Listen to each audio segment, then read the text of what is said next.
that affect the land of Israel are the Seleucid dynasty, which is founded in Syria, up by the Phoenicians, and the Ptolemy dynasty, which takes over Egypt, the Ptolemaic dynasty. If you remember Cleopatra, there's actually a bunch of them, but the Cleopatra that sort of seduces Mark Antony in the time of Julius Caesar is from this line of the Ptolemies in Egypt. The Ptolemies are a strange group of creatures. They're sort of enlightened monarchs, they're called. They're not as warlike, and they like the arts. They also like some other things that are problematic. But the Seleucids and the Ptolemies play into the life of Israel very much. This is the time of the encounter with the Greek world when the wisdom literature is written, Proverbs, the book of wisdom like we heard this morning at Mass. Various pieces of the literature come from this encounter with Greek philosophy that happens. This is a time of the writing of the Septuagint, which is an important Greek translation of the Old Testament. Remember, we've talked before that the largest Jewish community outside of Israel at this time is in Alexandria in Egypt. Around the year 200 to 150, the Maccabean revolt happens. So the Seleucid dynasty that's in Syria, headquartered in Damascus, they have some kings that get big heads. They have one of them who is named Antiochus Epiphanes. He calls himself the son of Zeus. He thinks of himself as a god, and he gets rather grouchy with the Jews. So he eventually sacrifices a pig in the temple and takes its blood and sprays it everywhere. It makes the Jews angry. He says that people have to bow down and worship him. And this is what launches the Maccabean revolt, where the Jews take over the Holy Land. They reject the authority of the Seleucids, and they reestablish rule. Now, from the time of the southern kingdom in 586 until this time of the Maccabean revolt, which seems to take over Jerusalem again around 146. So for 440 years, Israel has been ruled by a foreign power. And there's all kinds of crazy things, like why did people in the time of Jesus expect a Messiah would come? Well, the book of Daniel, which in large part was written in the Babylonian exile, seems to have some of the stuff from the Seleucids and those kind of things. He talks about 70 weeks of years that you will have to be in exile. Well, if you put 490 years and you tack it on the end of 586, you get pretty darn close to the time of Jesus. And so stuff starts to fit together. By the time of about 50 BC, it's Pompey, one of the people in the time of Julius Caesar, that conquers the Holy Land for Rome. And so what has happened is the pieces on the chessboard have shifted. Israel is not a powerful nation. It's often caught between warring peoples in Egypt and further to the east, the Assyrians, the Babylonians, the Persians, the Greeks to the north. By the time of 50 BC, the Romans have conquered everything in the Mediterranean world. Outside of the Germanic tribes north of the Danube and the northern part of Great Britain and the Sahara Desert, the Romans rule everything. There are civilizations in India and China at this time, but outside of them, it seems like there's no other major world civilization that's quite like the Romans were. So this is a bit of a historical overview. Do you remember it all? All of the dates and the places? I don't know why. I find it fascinating. But you do have to. One of the challenges that we face is to read the Old Testament well, you have to know some of the pieces of history, especially some of those hallmark dates, the foundation of the temple around 970, the Assyrian exile in 722, the Babylonian exile in 586, the return in 539, the Greek period that happens around the year 300 BC. Because those all have critical significance to the story of the people of Israel. I have another set of blank pages. What on earth did the copier do? So to talk about the temple a little bit, when they're in Egypt, God shows them the pattern of the temple. And this is true also of the tent of meeting. So when they're still moving around, they build this tent that's called the tent of meeting. It eventually gets called the temple when they put it in Shiloh, but it's the tent of meeting, the temple, they all have the same parts. The temple itself, when it's finally built, is bigger and grander. They use better materials in it, but this is its early incarnation. It was revealed to Moses by God, who shows him how it's supposed to look. It is the center of Jewish life. One of the great puzzles is what on earth people did at this time in history in daily life. Because the synagogue and that movement in Jewish life, the Pharisees and the holiness movement, that only comes about in the time of the Babylonian exile. So about 550 BC. We're still, 500 some odd years before that at this point in time. So there's no synagogues. It's like, well, what did they do? How did they worship God? What was their connection to the temple? And trying to find life in Iron Age ancient Israel is a challenge. Some of you, if you want to be a Google sleuth or look up on an internet search engine, see if you can dig out life in Iron Age Israel. Because we're going to talk about that. The transition from the Bronze Age to the Iron Age happens at the time of the invasion of Israel and them leaving the land of Egypt, give or take.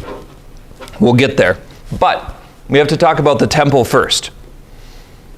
So this is a building, it's a place where they encounter the living presence of God, where God dwells. He is said to be enthroned on the wings of the cherubim. The image is used at the Ark of the Covenant, which was this gold box. It was made out of acacia wood and layered in gold that they build after the time of the Exodus. That gold box was where they put the tablets of the Ten Commandments, the 2 tablets of stone. The second set of tablets, because Moses breaks the first ones. God is like, you shouldn't have done that. He got angry and conflustrated and threw them, and the Lord said, I need to make new ones now. You sit on timeout. But they kept them in the ark. The ark on the lid has 2 angels with wings that are extended out and they meet. The place where the wings meet is called the mercy seat. The 2 angels are called cherubim. And so God enthroned on the wings of the cherubim we'll encounter in some of the Psalms. It means like God in his presence on the top of the Ark of the Covenant. That this was the physical dwelling place of God on earth, at least at this time. Later, when they build the temple, they make giant cherubim. And they have like giant throne room guardian things over the Ark of the Covenant. I think that are something like, by the time of the temple building, are they 30 feet tall? But the ones on the top of the ark is like 3 feet, I think, or 3 cubits. Maybe it's 4.5 feet, something like that. Close enough. In the early life of David, the Ark of the Covenant is kept in the temple at Shiloh. That's where Samuel encounters the ark, where Samuel meets the high priest, and the high priest had become corrupt. That's the end of the time of Judges. So they have this tent of meeting, they have this early temple, they all kind of look the same. David makes plans to bring the ark from Shiloh to Jerusalem. It ends up, this plague happens after he does a census. He wasn't supposed to do that. And the angel stops when he's on the threshing floor of Arunah. and that's where they build the temple after David buys it. So the parts of this temple, or the parts of the tent of meeting, they're the same, and it's basically the same pattern and design. I think I put a picture of it in here so you can see some of it. It's easier, you can find lots of pictures of the tent of meeting and the temple or the ark. All of these things you can find pictures of. They're pretty easy. So there is an area to the front of it. So the temple is situated, if you're thinking of a plan, or what do you call these things? There's a name for it. A site map? That's not it. Whatever. We'll ask Tim. He should know. It's some architecture term. There's this thing that means, like, when you're looking at it from above and you see the parts of it. Whatever that term is. Yeah, I feel like there's some more technical word, but we'll go with it. So if you're looking at it that way, the temple is on the left, it's on the west side. On the east side is a courtyard, because the doors of the temple face the east.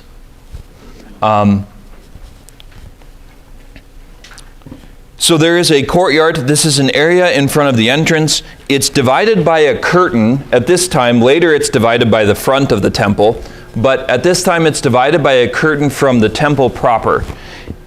This is an open area where the animals are killed. Temple worship is a mess. It's bloody.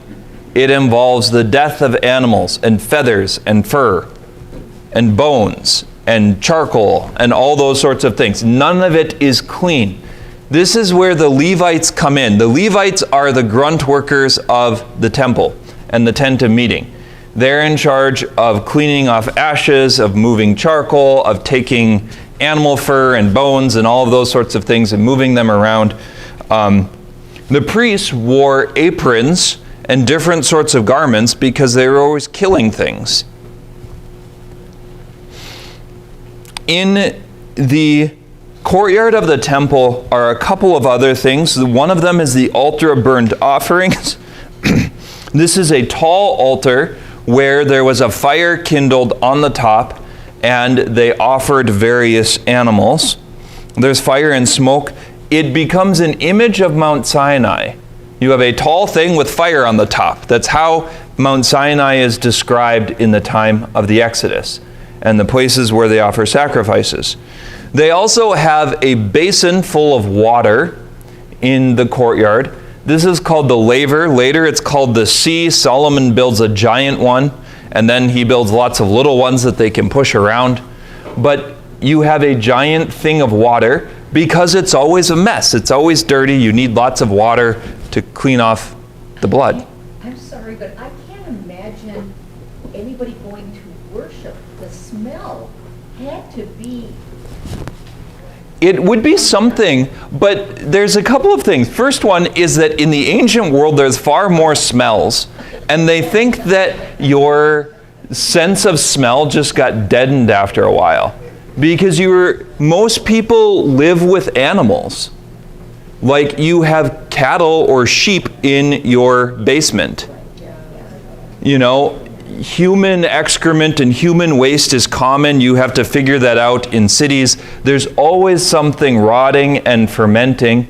The temple, the two things in the temple would be that it would smell like incense because they burned a lot of it, and it would smell like roasting meat because they were often cooking meat, which were probably more pleasant smells than lots of the other ones. But there are puzzles. They actually do wonder if our sense of smell has grown far more acute in recent generations because we no longer are assaulted by so many biological smells all the time. But the ancient world was a smelly place, and people sweat, and the Jews they liked to be cleaner than other races because they had various water rituals and cleansing things, but people smelled all the time. Like, smelling was not something unusual. There were always smells. So yeah, there's parts of it where it's just like, Lord, thank you for the modern world. You know, where rotten food isn't something that you deal with on a daily basis. It's like, oh, we forgot it in our refrigerator for a while. You know, there's no refrigeration, so rotten food is a fact of life. I mean, so I just find it hard to imagine. I feel like thinking about it too much is traumatic, so I kind of don't. Because, I mean, think of the number of smells that you would have. You don't have any major cleaners, so if someone throws up in your house, what do? I mean, you can cover it with dirt, but there's times where it's just like you got to get that smell out, and you want vinegar and bleach or flamethrowers or, you know, it's not a great smell. And, you know, the ancient world, there's no understanding of things like bacteria and how. So, I mean, yes, we're going to talk about, we have to get to Iron Age world in our minds, and that's kind of exciting. It's worth doing some research on.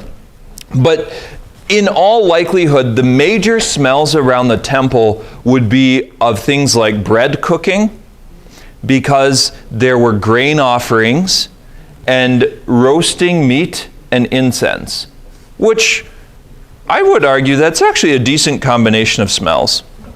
Probably better than the cow pens or the pigs or sheep or whatever else. So there's a courtyard, there's a big altar, and then there's a water thing. The water thing would be reminiscent of the Red Sea, crossing the water to the land of Israel. The tent itself uses 4 layers of cloth. The thing was heavy.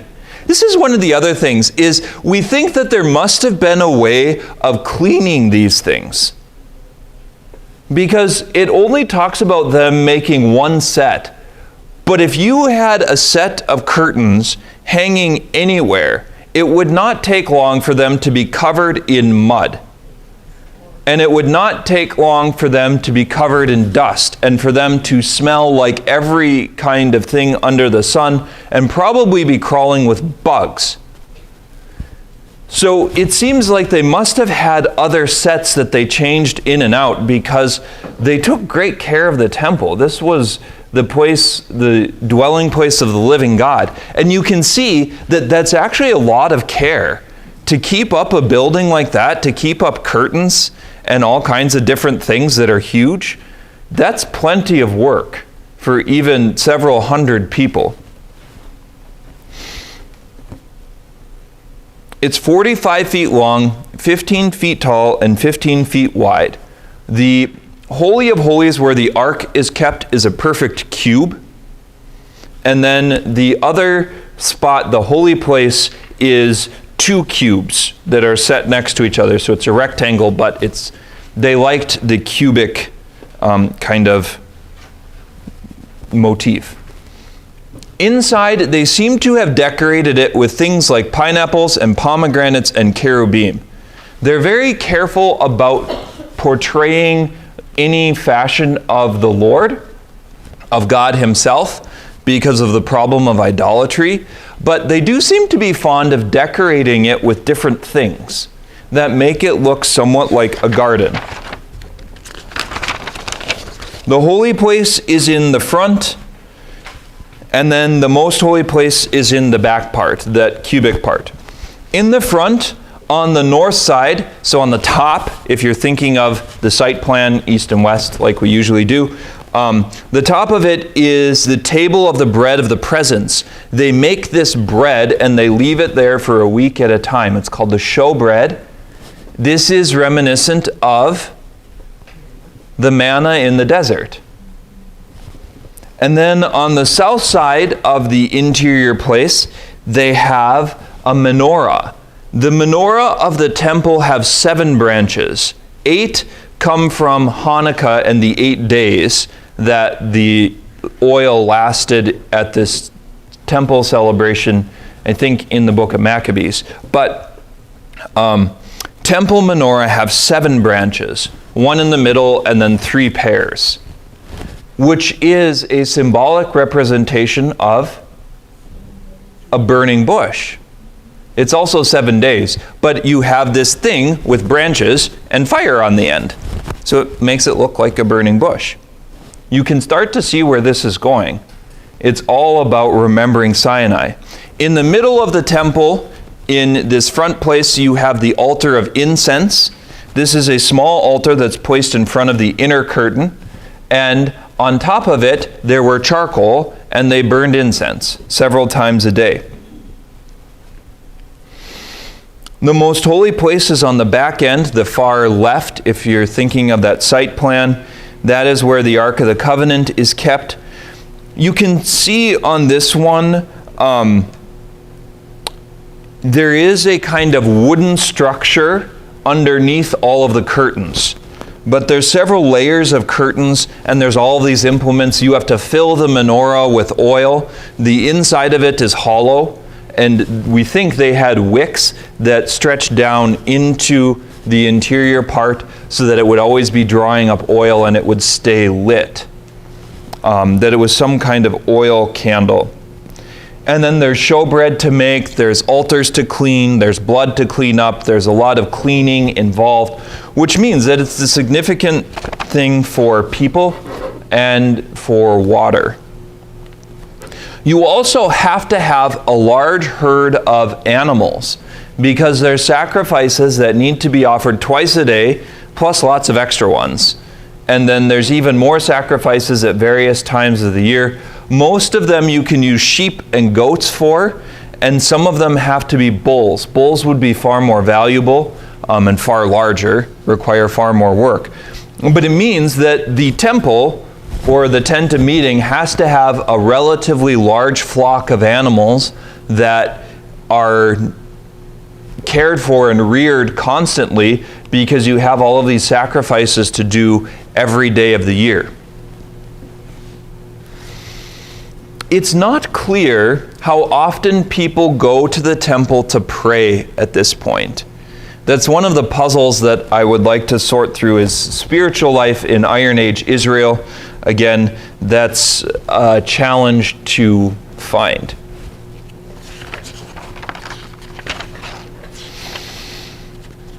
Oh boy, let's see.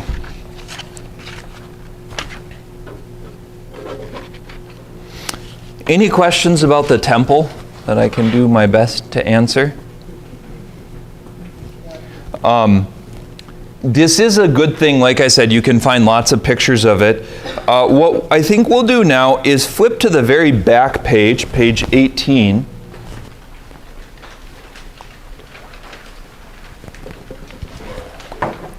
This is a map or a chart, if you will, of the Levitical sacrifices that are offered or have to be offered or can be offered. So the first one is a burnt offering, a whole burnt offering. This is where the whole thing is burned on the altar. I believe the offerings twice a day are burnt offerings. I should have looked that up. There's 2 sacrifices a day, a morning sacrifice and an evening sacrifice that the whole people or the leadership of the people are asked to provide. And then outside of those 2, which are the required ones for the whole people, individuals can offer their own for various different laws that they break or different things that they do. So the whole burnt offering is a gift to make atonement for sins or for a prayer of praise. But most of them are sin offerings, and these would be a big deal. The forgiveness of sins was directly tied to making offerings in the temple at this time. So if you wanted to be forgiven by God, you had to offer these things in the temple. Grain offerings were possible. These you would mix flour, sometimes flour and oil with it, sometimes incense, and then burn it on one of the altars. Grain offerings are more voluntary. Some of them, if you're poor, sometimes you can substitute grain for animals. If animals would be too expensive, you can substitute grain. If you remember, Mary and Joseph in the temple offer 2 turtle doves. after the birth of Jesus. That was one of the purification things after childbirth. And turtle doves were cheaper than a lamb, which was the usual sacrifice there, which is part of the reason why we think that Joseph and Mary were likely on the poorer end of things. Although it's very possible Joseph, being something like a stonesmason or a craftsman, probably worked with wood some too, that the career would allow them to be well enough off for the people at the time, but it's likely that part of their poverty was because of their generosity, that they shared so much of what they had with people around them. But nonetheless, sometimes there's like a sacrifice that's required, but if you don't have the money to make it, then there's like steps of different things that you can do. The fellowship or the peace offering is important because in this one, you share some of the sacrificial offering with the Lord, but then the people and the priests eat together. It was a covenant meal with God. And even the rabbis talk about how the peace offering is the only one that will remain in the new covenant. The other name for it is a thank offering, or the Todah sacrifice, which would be the Jewish form of the word Eucharist, which means thanksgiving. So the New Testament seems to pick up on that same language and talks about Jesus in various sacrificial overtones, but that the one sacrifice that would remain is a peace offering or a fellowship or of communion. And those are all words that are used to describe the Mass by the early Christians. And so it's like, yes, we have the new covenant, we have our peace offering with the Lord, we have a covenant in His blood, and so we continue to celebrate or eat or offer the sacrifice of this peace offering. The sin offering is a different sort of offering, but it's related to the burnt offering, and then a reparation or a guilt offering. You can look at other tables of the sacrifices from Leviticus. They spell this out in greater detail, but I just wanted to show you a different sense. Like, this is a lot of animals. You're talking about a massive amount of stuff, even if the group of people isn't all that large. There seems to be some evidence that people could also go in together. Like if there were 10 people coming to the tent of meeting and they had to offer one of these burnt offerings or a guilt offering, that your offering might be like a tenth of a share. You know, you would buy an animal or you would bring one from your flock, but that people would share things together. Because otherwise, you're just talking about thousands of animals that have to be offered all the time. And if you think about that in the economic sense of what it would mean, that's a ton of food production that's being lost constantly that's dedicated to the Lord. And that's a big deal in a society that isn't all that stable, that doesn't have the same kind of protections in place for people. To constantly be losing that much food production is a recipe for famine.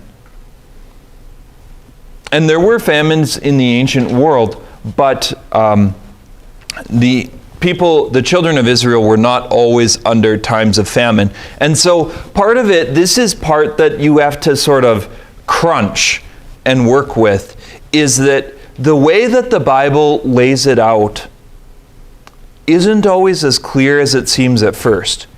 Because if everyone, even if all of us in this room made every offering that was required for various sins, we'd need what? A flock of 10,000 animals? Because even if you have only one that you have to offer each day, if you manage to only sin once a day and had to offer an animal once a day for each of us, think about that. And you need that every day of the year, plus all of the extra ones for the morning sacrifice and the evening sacrifice.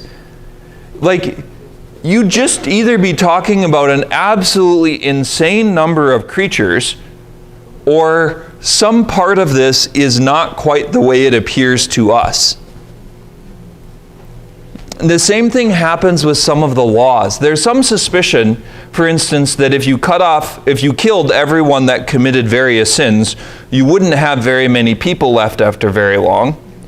And so there is a possibility that sometimes it spells out more of a maximum penalty than a penalty that was used all the time everywhere. Because just from the sociological standpoint, it's hard to fathom killing that many people all the time. You just don't have that many people around. Communities aren't that large.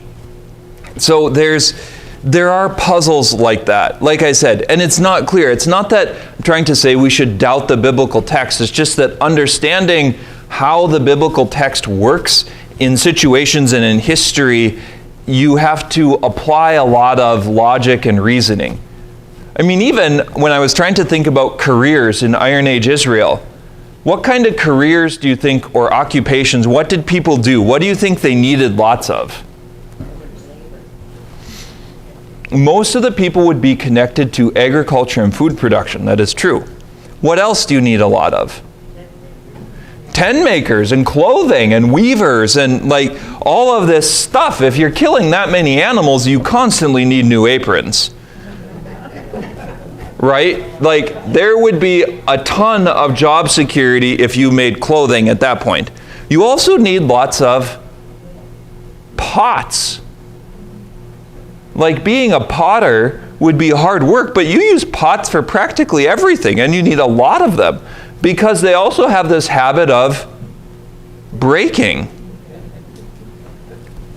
I mean, sometimes I think about stuff like, at home we have an old set of dishes that are from I think my mom's great-grandma. So they're 100 and some years old now, I think. And they're a bit of a family heirloom. But you almost can't use them very often because if you use them, they break. Sometimes I look at old water glasses, and water glasses are like the worst. And I come back home after being away for a while, and it's like, I don't remember those glasses being there before. Like, what happened to the other ones? Oh, they all broke. And in ancient cities, like they had giant piles of broken pots. They had a pile of broken pots outside of ancient Jerusalem. It ends up being called the place that Gehenna comes from is this place where there were lots of burning fires from organic material and potsherds, which are these pot pieces that break. Because once they've been fired, they didn't know in the ancient world how to reuse them. Once it's broken, I think now they've figured out you can grind it down to a powder and mix it with some other things and use it again. But back then they didn't, and so they just had giant piles of broken pots. And when it broke, you'd take your stuff to the giant pile of broken pots and leave it there. And those could be very, very sharp. But it's just like when we imagine this biblical world, most of the people are involved in food production and then lots of these ancillary things that are needed to provide for the temple. People would be involved in those. We'll talk more about occupations and people next time and try and dig into a little bit of life in